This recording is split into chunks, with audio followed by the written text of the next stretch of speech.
Hi, my name is Hermie Smith, and I'm a disciple making movements coach with City Team. And I'm with Mike Turner. Mike, tell us a little bit what you do.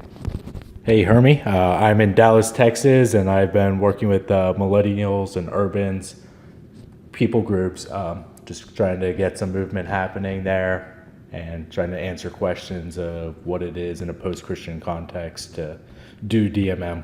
Cool. So, Mike, you've gone through the disciple making movements training, and what kind of, as you start to implement this with millennials specifically, what are some of the barriers that you came across that maybe wasn't anticipated or addressed in the basic training? Yeah, I would say that I think in the basic training we've used scripture as the access point or the entry point into this culture, and we've neglected the other ways in which God speaks and moves, things like justice-oriented stuff or the arts where we are experiencing God through worship, through different art forms. And so being more open to how do we bridge those gaps from just spiritual interactions to then people's eagerness and interest in discovering God.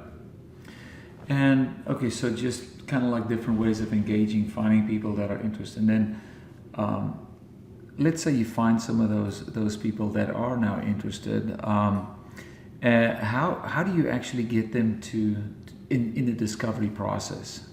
And what kind of adaptations have you seen as necessary to be made? Yeah, in the discovery process, I mean, one is kind of my generation values story. And so how do you so the goal is not like a spiritual discipline isn't to read scripture. A spiritual discipline within that is hearing the voice of God. Right. And so part of the way we do that is through reading scripture. But in my generation, we value story. Hearing that return to an oral-based culture is huge. You look at Apple Music or YouTube or things like that. And so we're very auditory. And so one of the things I've done is scripture is present, but it's in oral forms. And so whether that's the facilitator memorizing the story and sharing it, or using the audio version of the YouVersion app and having that tell the story, and then you're retelling the story as a group. So you're doing that second column by answering what did the story say. And so you're going step by step through it, and then you're moving into application, but you're not moving there too quickly. You're having a discussion based on the text. And I think the I will statements was too abrupt of a change from this is what I heard the story say to How will I obey this? Yeah. And so, because we value discussion, and so being willing to sit there for an hour and a half and have a discussion based on, okay, these are the different themes and messages the story is communicating. And from that, this is how I'll apply it. This is my I will statement. This is how I'll respond in obedience to this if Jesus is true. Yeah.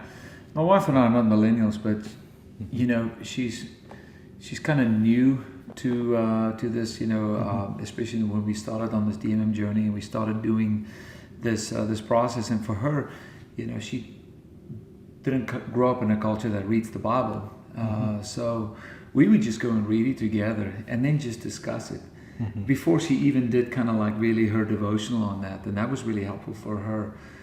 So I could totally see just discussing that, kind of like processing it, also giving some space for that. And then how do you approach then moving into kind of more I will type of those obedient commitments? Yeah, so one of the things is kind of figuring out like what you want to study scripture list wise. And then there's going to be themes within that, whether it's, so I've worked on a couple with one that just kind of is walking through the Gospel of Mark. Another one is re-engaging Jesus. Another is I'm working on now is the church and what is the function and purpose of it. So within the like Mark one, the theme of the Gospel of Mark, I think, is there's this guy Jesus who is asking you to follow him, and the question is why.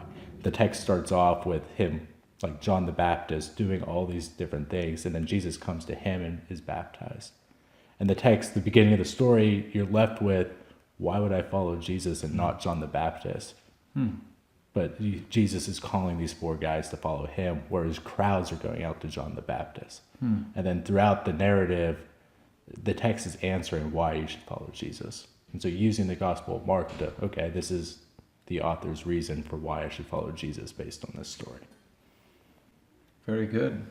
So. Very good.